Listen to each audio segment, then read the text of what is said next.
In a historic twist in U.S. politics, Donald Trump has returned to the presidency, with one of his core promises being to end the ongoing war in Ukraine. Trump has made a striking claim that he could bring peace to Ukraine within 24 hours, a statement that has captured global attention and sparked a heated debate. How does he plan to accomplish this? And what is driving his push to resolve this conflict so quickly? Trump's approach combines his isolationist stance with a nuanced understanding of the geopolitical landscape. His peace plan, if successful, could fundamentally reshape not only U.S.-Russia relations, but also America's role in Europe. However, it faces considerable challenges, given the deeply entrenched positions of both Russia and Ukraine. In this article, we will explore Trump's motivations, the specifics of his proposed peace strategy, and the implications of his plan for the U.S., Ukraine, Russia, and the broader global order. This comprehensive analysis offers an insight into Trump's potential policy choices and the significant geopolitical consequences that could follow. Why Trump wants to end the Ukraine war.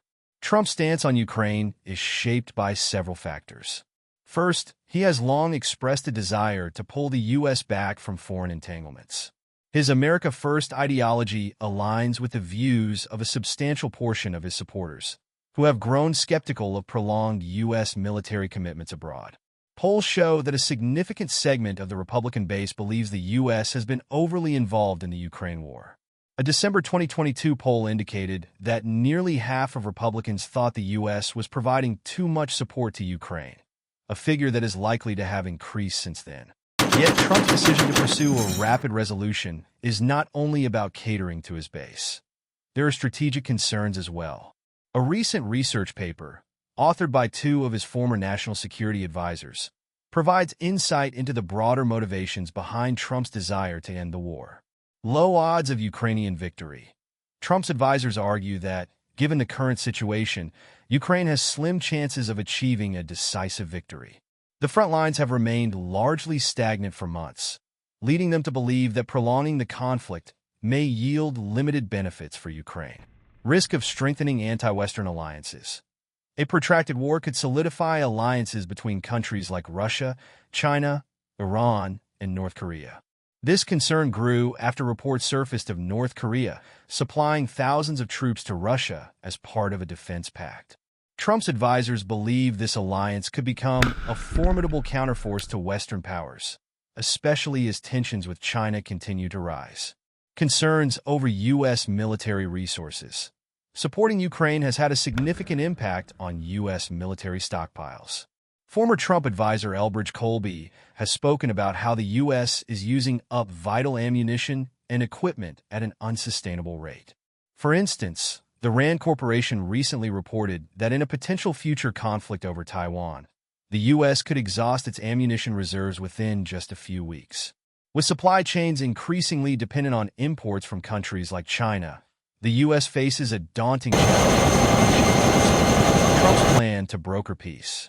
Despite his bold promises, Trump has been tight-lipped about the specifics of his peace plan. However, J.D. Vance, Trump's vice president, has provided some details on how a Trump administration would approach peace negotiations. Immediate ceasefire and frozen front lines. Trump's plan involves implementing a ceasefire along the current front lines, effectively freezing the positions of Ukrainian and Russian forces along a 1,300-kilometer front. This would create a demilitarized zone similar to the one separating North and South Korea, a buffer that has helped maintain a fragile peace on the Korean Peninsula.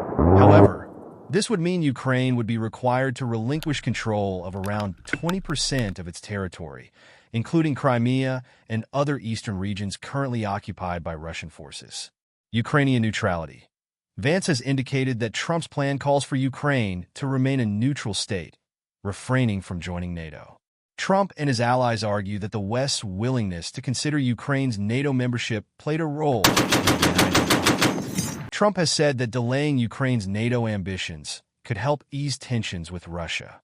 According to the Wall Street Journal, Trump's team may consider delaying Ukraine's NATO membership by at least 20 years to avoid provoking Russia further. Involving European peacekeeping troops. Trump has suggested that any peace plan would need enforcement mechanisms, potentially involving peacekeeping forces to maintain stability along the militarized front.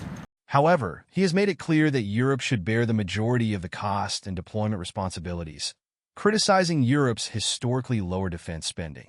This aligns with Trump's long-standing position that European nations should contribute more to their own defense, bringing Zelenskyy and Putin to the negotiation table. A significant challenge in Trump's plan lies in persuading both Ukrainian President Volodymyr Zelenskyy and Russian President Vladimir Putin to accept his terms. Both sides have shown little interest in negotiations up to this point. Here's how Trump might approach these delicate negotiations. Using U.S. aid as leverage on Ukraine. Trump may pressure Ukraine to negotiate by signaling a potential reduction or cessation of U.S. military aid. Since the conflict began, the U.S. has provided over $70 billion in aid to Ukraine, making it a crucial lifeline for the Ukrainian defense. Trump might argue that without American support, Ukraine would struggle to sustain its war effort, thus pushing Zelenskyy toward a negotiated settlement. Appealing to Russia's realities and limitations, Russia might be willing to consider a settlement under Trump's terms, as it allows Russia to retain significant Ukrainian territory. However, Russia's maximalist war aims, such as full control over the 4 oblasts it claimed in 2022, would not be fully met by Trump's proposal. Recent reports from Russian officials suggest that they may see Trump's 24-hour peace claims as unrealistic. However, Trump's past dealings with Russia indicate he could take a harder line than expected if negotiations falter. In fact, during his first term, Trump authorized lethal aid to Ukraine, sanctioned Russian firms involved in building the Nord Stream 2 pipeline, and ordered military strikes on Russian mercenaries in Syria. These actions demonstrate his willingness to confront Russia despite occasionally conciliatory rhetoric. If Trump's initial peace offer were to fail, he could potentially increase U.S. support for Ukraine to gain leverage. Trump has previously stated that if Russia refused a reasonable peace deal, he would consider escalating support for Ukraine. This would be a surprising move, but it aligns with his approach to deal-making, offering a path to resolution while keeping leverage in reserve. European reactions and implications. Trump's peace plan has also drawn attention across Europe, where leaders have voiced concerns about its potential impact on regional security. Hungarian Prime Minister Viktor Orbán, one of Trump's European allies, suggested that a Trump victory would require the European Union to rethink its approach to the Russia-Ukraine conflict.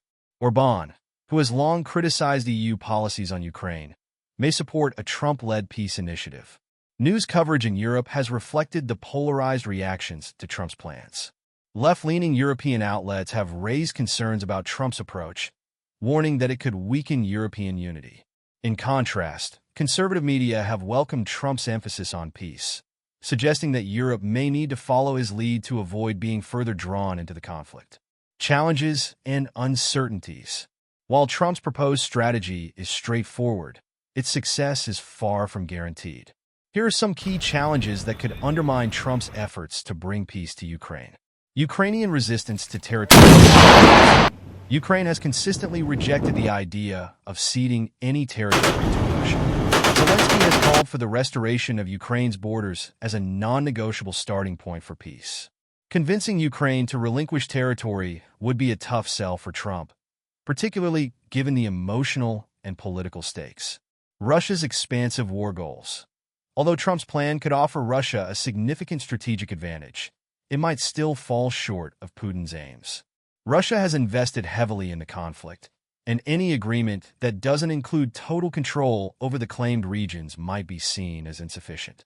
Domestic pushback in the U.S. Within the U.S., Trump could face opposition from both Democrats and Republicans who support Ukraine's efforts to regain full control over its territory.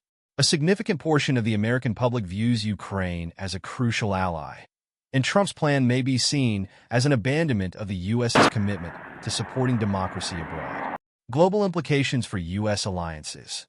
Ending U.S. support for Ukraine could also strain America's relationships with other NATO members. Many European countries have heavily invested in Ukraine's defense, and a sudden shift in U.S. policy could create divisions within the alliance, potentially undermining NATO's strength in the long term. Trump's proposed plan to end the war in Ukraine within 24 hours represents an ambitious and controversial approach to international diplomacy. By combining strategic leverage with a willingness to negotiate, Trump aims to bring an end to the bloodshed in Ukraine and shift the U.S. focus away from foreign SONF.